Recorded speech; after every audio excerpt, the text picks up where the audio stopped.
Iran ও ইসরায়েলের মধ্যে গত এক মাস ধরে চলা যুদ্ধ থামাতে এখন ৪৫ দিনের একটি সাময়িক যুদ্ধবিরতি নিয়ে আলোচনা চলছে। মার্কিন সংবাদ মাধ্যম এক্সিওস জানিয়েছে, যুক্তরাষ্ট্র, ইসরায়েল এবং মধ্যপ্রাচ্যের বিভিন্ন দেশ এই যুদ্ধবিরতির বিষয়ে কাজ করছে। তবে এদিকে প্রেসিডেন্ট ডোনাল্ড ট্রাম্প ইরানকে তাদের অবরোধ তুলে নেওয়ার জন্য আগামীকাল মঙ্গলবার পর্যন্ত সময় দিয়েছেন। তিনি হুমকি দিয়েছেন যে এই সময়ের মধ্যে চুক্তি না হলে ইরানের বিদ্যুৎ কেন্দ্র সহ সব গুরুত্বপূর্ণ জায়গা ধ্বংস করে দেওয়া হবে। তবে কূটনীতিকরা মনে করছেন, ট্রাম্পের হুমকির চেয়ে এই ৪৫ দিনের যুদ্ধবিরতি স্যান্ডেলিনা সো রূপচর্চায় আভিজাত্য পরিস্থিতি শান্ত করার জন্য বেশি কার্যকর হতে পারে। আলোচনাধীন এই যুদ্ধবিরতি মূলত দুই স্তরে কার্যকর হবে।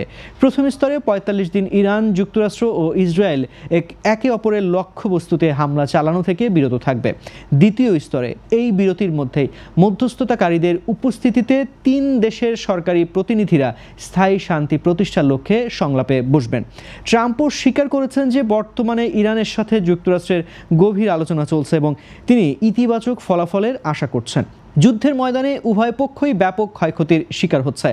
গতরাতে তেহরানের একটি আবাসিক এলাকায় যুক্তরাষ্ট্র ও ইসরায়েলি হামলায় ৬ শিশুসহ মোট ১৩ জন প্রাণ হারিয়েছে। হামলায় শরীফ বিশ্ববিদ্যালয়ের মসজিদ ও গ্যাস স্টেশনও ক্ষতিগ্রস্ত হয়েছে। অন্যদিকে ইরানের ব্যালিস্টিক ক্ষেপণাস্ত্রের আঘাতে ইসরায়েলের হাইফা শহরে ২ জন নিহত হয়েছেন এবং মধ্য ইসরায়েলে শার্পনেলের আঘাতে এক নারীসহ বেশ কয়েকজন আহত হয়েছেন। ট্রাম্পের কঠোর হুমকির পর বিশ্ববাজারে জ্বালানি তেলের দাম ব্যারেল প্রতি $১১০ ছাড়িয়ে গেছে। এদিকে ইরান সাফ জানিয়ে দিয়েছেন যে আমেরিকা ও ইসরায়েলের জন্য হরমুজ প্রণালীর পরিস্থিতি আর কখনোই আগের মতো হবে না।